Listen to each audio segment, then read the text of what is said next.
Sebenarnya berangkat dari bertumbuh kuatnya dan besar sekali terkait dengan ekonomi gig. Beberapa analis menyampaikan potensi akan menjadi tulang punggung ekonomi baru di Indonesia ke depan. Si pemberi kerja tidak boleh memberikan larangan kepada yang bersangkutan pada pekerja gig ini untuk bekerja di tempat lain, nggak boleh. Begitu dia tidak boleh ada fleksibilitas, dia harus diangkat sebagai karyawan karyawan konvensional konvensional yang sudah diatur oleh undang-undang yang lain. Sudah pada menanti nih, RUU pekerja gig ini apa dan hak-hak kita apa sih yang dilindungi di sini? Nah, kita langsung aja tanya nih Pak, apa aja nih hak dasar yang spesifik nantinya akan diatur di dalam RUU ini? Tapi sebenarnya RUU gig atau pekerja gig dulu dia apa itu sebenarnya? Karena mungkin masyarakat mungkin juga banyak yang gitu. zoners yang belum paham pekerja gig itu apa aja, mungkin bisa langsung dijelasin. Serta apa yang diatur di sini? Sebenarnya berangkat dari bertumbuh kuatnya dan besar sekali terkait dengan ekonomi gig. Jadi sebenarnya pekerja gig ini kan bagian aja. Jadi tema besarnya sebenarnya terkait dengan ekonomi gig kita yang tumbuh besar dan bahkan beberapa analis menyampaikan potensi akan menjadi tulang punggung ekonomi baru di Indonesia ke depan. Itu sebenarnya ditandai dengan banyaknya para pekerja platform digital, para influencer, para konten kreator yang tumbuh cukup besar sekali. Tapi jujur diakui saat yang sama, habit dan cara kerjanya sudah tidak bisa diwadahi dengan definisi ketenaga kerjaan konvensional yang memang sudah diatur di dalam undang-undang ketenaga kerjaan. Jadi itulah lalu muncul istilah kemitraan kalau kita sering dengar antara platform ojek online itu dengan para driver kemitraan. Nah, dalam situasi kemitraan itu yang hampir tumbuh hampir 15 tahun itu relatif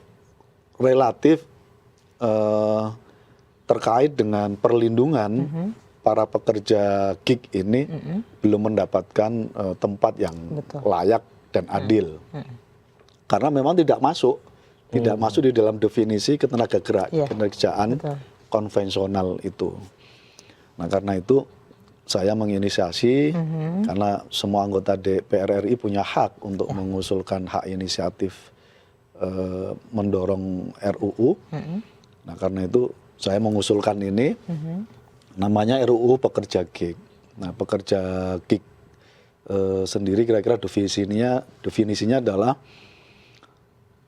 para pekerja yang pada kurun tertentu dan tidak terikat sepenuhnya oleh waktu dan tidak sepenuhnya terkontrak secara konvensional oleh perusahaan-perusahaan tertentu. Saya menyebutnya pekerja gig ini kira-kira pembeda yang paling kuat adalah soal fleksibilitas. Dan di dalam definisi ketenaga kerjaan konvensional, fleksibilitas itu tidak ada.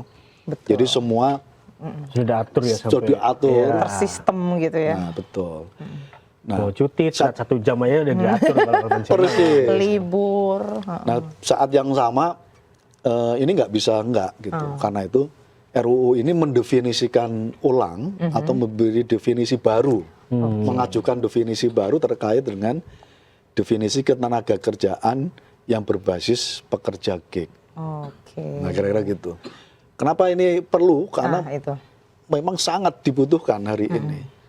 Kalau tidak ada definisi baru, nanti menyangkut soal kesejahteraan sosial pekerja gig, negara tidak bisa bukan mengintervensi ya, negara tidak bisa menegosiasikan terhadap pemberi kerja, pekerja gig. Ketika ada persoalan di Persis. kemudian hari ya Pak ya. Misalnya sampai sekarang ya, pekerja gig kita taruh satu contoh ya di sektor transportasi, itu para driver ojol kita. Sampai hari ini mereka tidak dapat tunjangan BPJS, Betul. BPJS Kesehatan, BPJS Benar-benar Ketenagakerjaan, lepas banget. Padahal kerjaannya tuh sangat ini ya, membutuhkan itu sebenarnya. Nah, kita ingin termasuk mereka sampai hari ini tidak Mas Hafid tidak punya kira-kira termasuk negara tidak punya kewenangan mengaudit algoritma yang dimiliki oleh semua platform. Nah, kira-kira ya ojek baik keluhin juga ya sama mitra ojol ya, algoritmanya kadang gacor, kadang sepi gitu, bahasa-bahasa driver ojol ya. Jadi persis. Nah, di dalam RUU ini ada pasal-pasal khusus yang kita pastikan bahwa harus ada audit algoritma yang bisa diakses, memastikan keadilan bisa diakses oleh mitra. Misalnya dalam misalnya driver ojol. Termasuk kalau ada sengketa, sekarang nggak ada solusinya, Mas. Nah itu, ketika ada sengketa bingung. Driver ojol tuh kesana kemari ke Kementerian Perhubungan, lalu ke DPR, tapi ke nggak ada payung Istana. hukum yang bisa melindungi mereka gitu ya. Di dalam RUU ini, kita beri semacam pasal yang kira-kira memastikan tripartit untuk memastikan semua isu bisa diselesaikan dengan baik. Itu kita bikin dalam pasal-pasal ini. Tapi semangatnya sama sebenarnya. Ini bukan rangka menghambat para korporasi yang bekerja di inovasi digital. Pasti nanti tantangannya di situ ya Pak. Tapi ini semangatnya memastikan keadilan gitu. Memastikan keadilan bahwa bisa kok ekosistem perusahaan yang berbasis IT, berbasis digital, dengan bisa duduk bersama memberikan pekerjaan yang informal, tapi pemerintah hadir. Gitu. Pemerintah mengintervensi, memfasilitasi, bahkan memberikan jaminan-jaminan yang tadi itu. Tapi Mas, aku mau tanya soal poin-poin utama dalam RUU pekerja gig itu apa aja? Kita kan ada definisi, sudah ada RUU, tapi poin-poin utama yang bakal diperjuangkan di legislatif itu apa untuk para pekerja gig ini? Ada beberapa isu penting sih.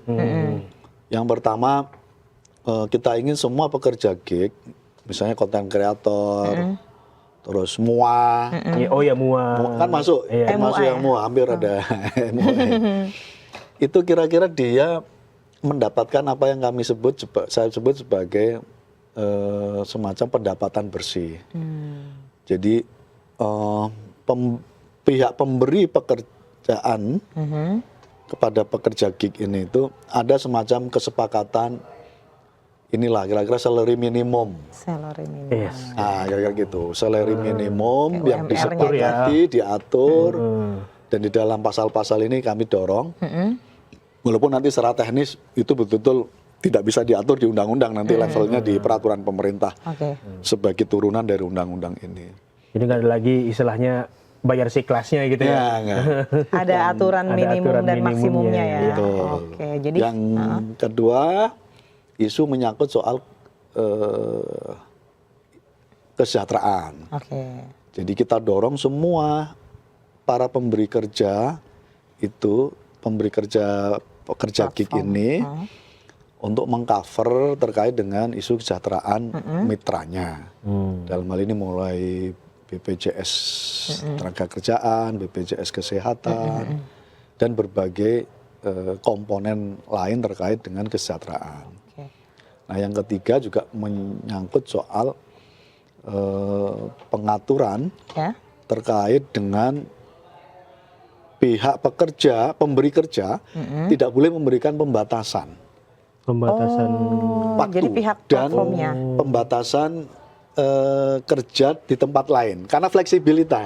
Tapi tetap fleksibel ya di RUU ini ya nantinya. Fleksibelnya itu intinya itu, si pemberi kerja tidak boleh memberikan larangan kepada yang bersangkutan pada pekerja gig ini untuk bekerja di tempat lain, nggak boleh itu. Maksudnya di tempat lain itu di platform lain. Misalnya platform lain, misalnya ya. dia ojek Istilah online, kita kerja 2 kaki. 3 kaki malah. Kerja 2 kaki, 3 kaki, 4 kaki gitu Itu kan. diatur dalam undang-undang Jadi dia bisa pekerja gig ini. punya banyak aplikasi. Malah hukumnya wajib.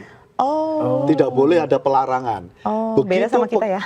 Begitu pekerja gig ini diberikan pelarangan oleh pemberi kerja, dia otomatis berubah status Jadi karyawan. menjadi karyawan. Oh. Menjadi karyawan Oke, oke. konvensional kan? Hal Iya, dasar betul, yang paling membedakan tuh fleksibilitas itu ya Oke. gitu. Kuncinya adalah Walaupun soal ada hak dan isu. kewajiban, tapi fleksibilitasnya Jadi masih misalkan lebih kalau ya. Platform digital itu kamu nggak boleh adu kaki, ya harus kasih gue hak sebagai karyawan dong gitu kan. Kalau seandainya melarang. Iya melarang. Jadi memang Oke. harus ya silakan kamu kan mitra tapi ada kompensasi minimumnya gitu kan. Kayak gitu dalam undang-undang ini kami dorong, begitu dia tidak boleh ada fleksibilitas, Dia harus jadi dia harus diangkat sebagai karyawan karyawan konvensional. konvensional yang sudah diatur oleh undang-undang yang Oke. lain. Nah, tapi Pak,